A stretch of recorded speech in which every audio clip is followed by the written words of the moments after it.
a question each to circle back at a time. Start whenever you're ready.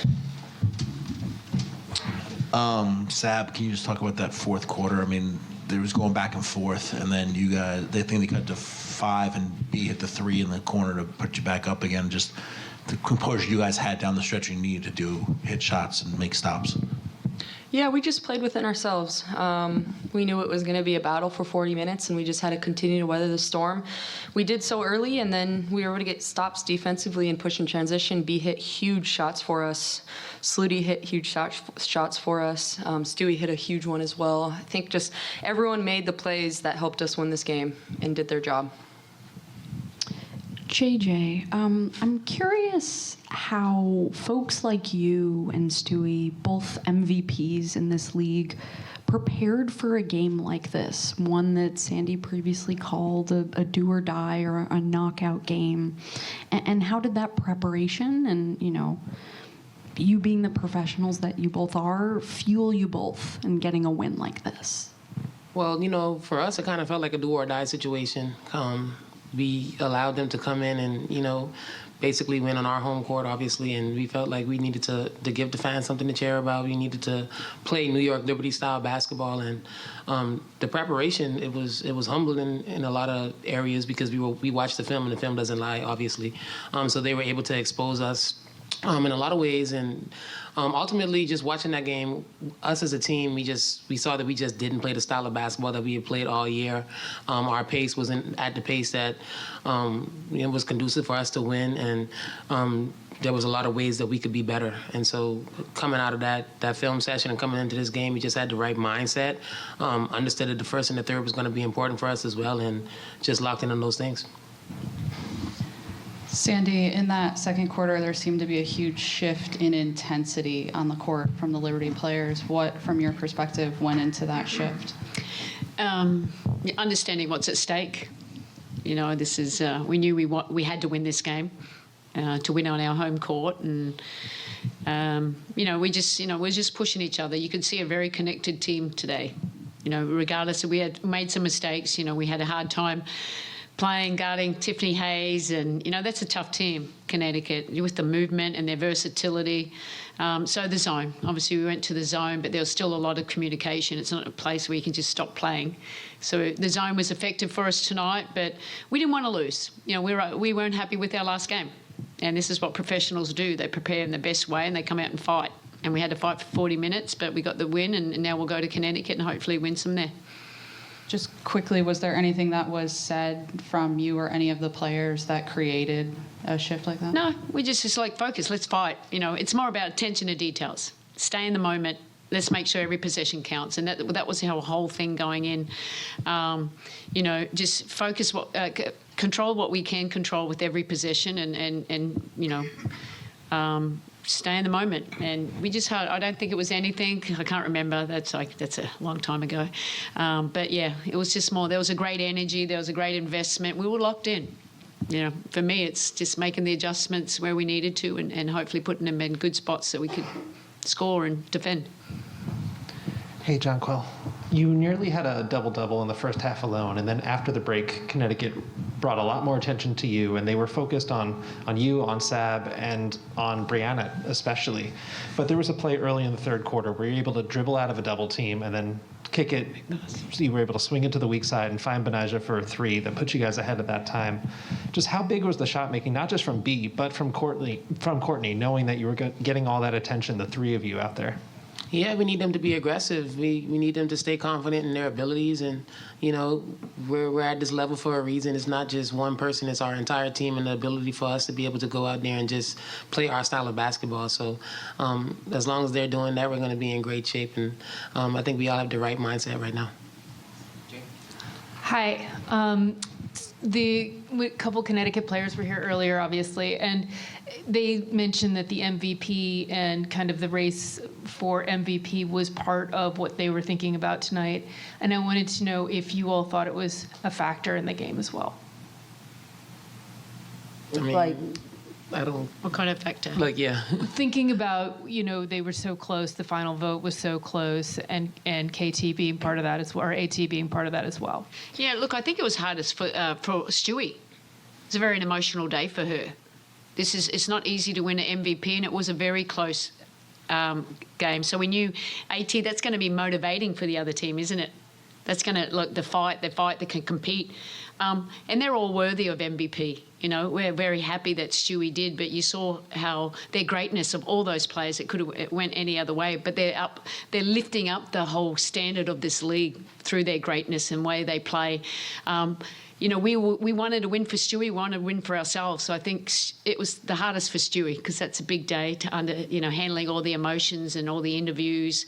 But she came out and she competed. Okay, it wasn't about scoring here, but just her effort and her leadership and just her overall just running and doing the little things well certainly helped us get the W.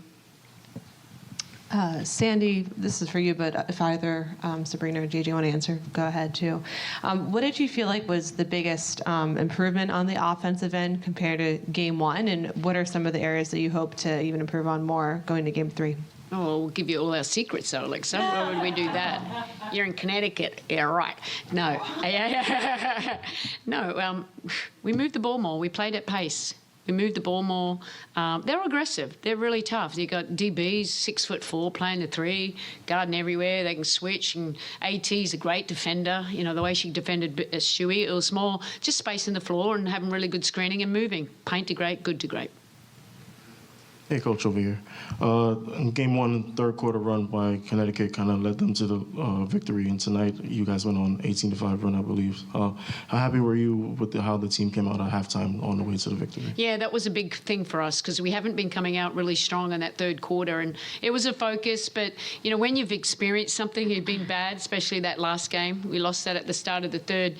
There was more attention to detail, the focus, and more intentional with how we wanted to play, and you know, it was a way better start, and that was critical for us. You know, we changed it up a little bit. We had a great start in the third and helped us get a little separation, but it was still a dogfight until the end. Over here, this one's for either player that wants to answer. I would venture to say this is the most zone played in a game this year from you guys. Was it the cleanest it felt? I guess the most smooth you felt this year playing zone D, or? I don't know. Well, you know, we hadn't played zone in a while, to be honest. So for all 5 that came in and played to be locked in and on a string and understanding where we have to be, communication, making plays difficult for them, you know, getting into their action, but also rebounding out of the zone. It speaks a lot just about how prepared we were and understanding whatever, you know, coach was going to put us in, that's what we were going to do. And ultimately, we needed to be better in one-on-one defense. And I think that's something we're going to go back. We're not going to rely on our zone to win us a lot of these games. It did tonight, and it helped us. But I think for us, we're going to go back and figure out what we can do in our man to continue to apply pressure and obviously keep that zone in our back pocket. Hi, for Sabrina or JJ. Stewie obviously had a very big game all across the stat sheet, blocks, rebounds, assists. Even when her shot wasn't falling, it didn't really seem to rattle her. What does it mean to have that kind of like leadership and composure in big series like this, especially in like these kind of environments? That's what she does, you know, and that's why she's an MVP. She can affect the game in so many different ways. Her mindset is always right, and she understands that, like you said, it's not just about scoring, but in so many different ways that she can just help the team out and lead by example. So, yeah, we're happy to have her, and that's just her mindset coming into every game. Hi, everybody. This way. Sabrina, on the night, you were able to get a lot of success downhill driving to the basket, and you had tied a season high with 10 free throw attempts. What were you seeing throughout the game that helped you sort of figure out the Sun defense and have that success at the cup? Yeah, well, you know, understanding how they're going to play me and obviously being a three-point threat and using that to my advantage and be able to get downhill and create for us offensively and just continue to apply pressure on their defense. And so getting into the paint either to score at the rim or, you know, getting to the foul line, but also being able to kick it out or hit JJ on a lot of rolls that she was able to do. So for me, it was just continuing to read and how they're going to play me, but not settling for jump shots and understanding what I'm able to do if I'm, you know, getting on 2 feet into the paint and being strong with the ball. This can go for a coach or any other players. Just following on that theme, tonight the team had 32 points in the paint. Last game only having 22. Tonight, about half of the points in the paint came from JJ and Sabrina. So again, just piggybacking off that, was this a directive from you, Coach, or do you think this was just a matter of making the correct reads in the game? Yeah, no, I mean, we talked about last game, I think we had 2 in the second half. For us to create really good looks, we want to get 2 feet in the paint. But we still wanted to space the floor to allow penetration, not just grabbing it to JJ. She did a great job of offensive rebounding as well too. But when you have a little bit more direct penetration, it kind of hopefully opens up to get a little more cleaner shots on the perimeter. And I mean, that was our goal. And Connecticut are a tough team defensively, so they really had to make us work. So we had to rely on our movement, and Sabrina did a great job of getting downhill and getting those free throws. Jonquel or Sabrina, how did it feel entering today's game versus a game 2 against the Mystics?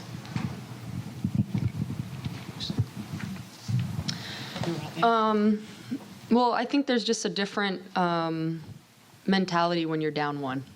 We were up 1 and obviously wanted to finish it at home, but I think JJ touched on it. This was a must-win for us. We weren't going to lose 2 at home, especially in front of this crowd that supported us all year long, and especially how far we've just come as a team, understanding that a lot of the mistakes that we made in that first game were in our control. And so coming into game 2, it was controlling the controllables and playing our style of basketball. And if we did that, everything else would take care of itself. And so for this game, there was just a lot more focus and understanding what it is that we need to do. And I think we were able to see what it felt like to have 1 slip away and not let that happen again tonight. Hey, 2 quick ones from me in the back. There we go. First one to either of the players.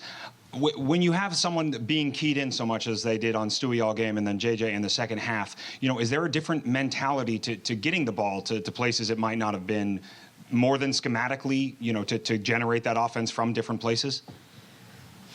Yeah, I think it's just reading what the defense is doing and understanding that we just have so many threats on the court that if they're going to take away something, it's going to open up something else for us, and we're fine with doing that. And I think that's the beauty of having so many talented players out there, is that we can do that and we can make those transitions seamlessly.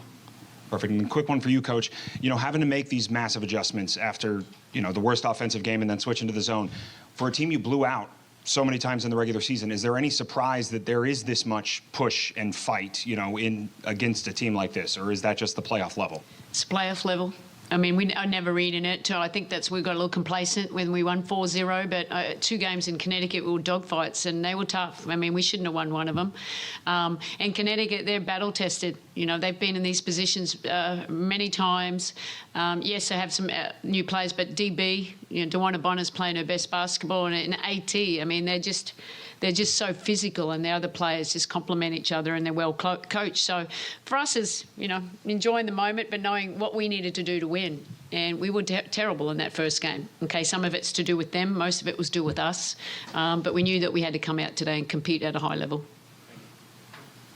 Hey guys, this is for either player, but Sabrina, you were touching on earlier the fans and kind of how they've contributed, and you're obviously going on the road now, but what has the environment been like here in New York, and how special is that in this playoff run?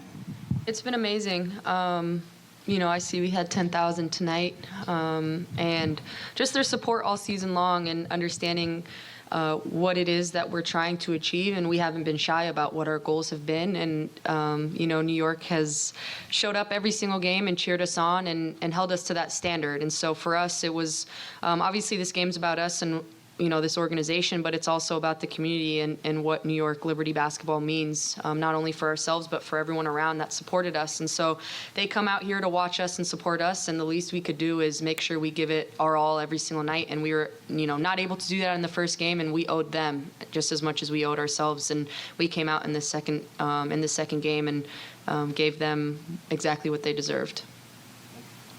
Sandy, the way that Benijah kind of hit those shots in the second half, considering all that she's been through this year with the changed role, and you had mentioned before taking the ball out of her hands, to see the way that she hit those shots, was that fulfilling for you as a coach to kind of just see her perform at that level on this stage, given the role that she had kind of accepted earlier in the year? Yeah, no, and it says a lot about B, isn't it? It's all about winning. I think she's improved as her three-point shooting as it's gone along, and she loves the moment. I mean, this is, she loves that moment, and to make those shots, some of them were open. They're the hard ones, when no one's in front of you.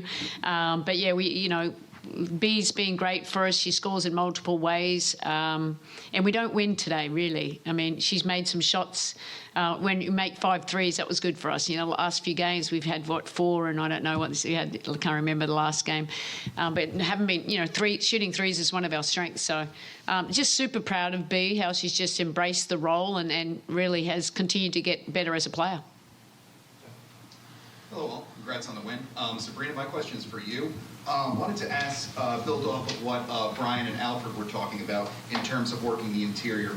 When did you know that working through the interior was going to be the path to victory? And how important was it to get Beck Allen into foul trouble, especially knowing what she's capable of defensively and knowing what she did in Game 1 of the series?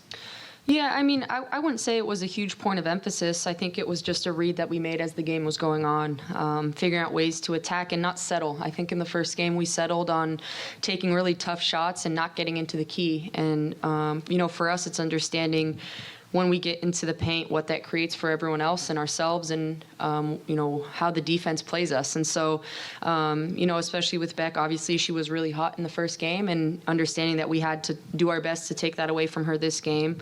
And she got in some foul trouble, which played into our advantage, just continuing to play downhill and apply pressure on the defense. As a follow-up, do you recall ever making such a major impact in the interior? Because normally your prowess is from the outside. Do you ever recall making such a big impact in the interior like that? Just talking about you getting in the paint, getting in the foul line. Yeah, no. No. I during the game, this game. In any game. Do you ever recall making such a I'm so tired I can't even think right now. I'll follow up with you another time. We'll take 2 more out of Cena. Okay. Coach, congratulations. Ladies, congratulations. Coach, you mentioned the fight that you had to bring for all 40 minutes. Each of your starters almost played all 40 minutes in this game. For the starters, 37 minutes, Jonquel 36 and a half. Any concern going forward about kind of the time that your starters had tonight? And what message do you give to Kayla, Marina Johannes about their role and their importance in this series going forward? Yeah, look, I obviously complimented the bench. They were cheering. They'll be great teammates, supporting their teammates on the court tonight. And, that's just how it went. This was a must-win game, and we went with the bench. We thought that we had the most chemistry. And sometimes you do that. But these players are professional. They're well-conditioned. It's the playoffs. So, we had to, we pushed them a lot. Dewana and AT played 40, they're higher up there. I know 2 of the other players there, but, they're their main players too. So we just got to, who's got the most stamina in these next games, and hopefully that will be us. Hey, Seb, I wanted to ask you, you have a well, and I'm sure proudly earned reputation as a bit of a talker on the court. Past couple series. Yeah. That's news to me. It's news, but I'll take it. That's news to. All right. I'll take it. Going up against players like Natasha Cloud last round, Tip Hayes with what she was giving back to you tonight. How fun is it to go against players who are taking what you're giving and dishing it back? Yeah, I mean, to be honest, I'm not really focused on what other people say and how they try and rattle us. For me, it's just all about winning. But obviously, it's fun anytime you're able to go against competitors who are into the game, who want to talk. And, for me, I just use that to my advantage and stay composed, play our, style of basketball, of course. And if they want to talk, that's fine. At the end of the day, it's all about winning. Great. Thanks, everyone. Thanks, guys. Brian, I'll take it. Go show.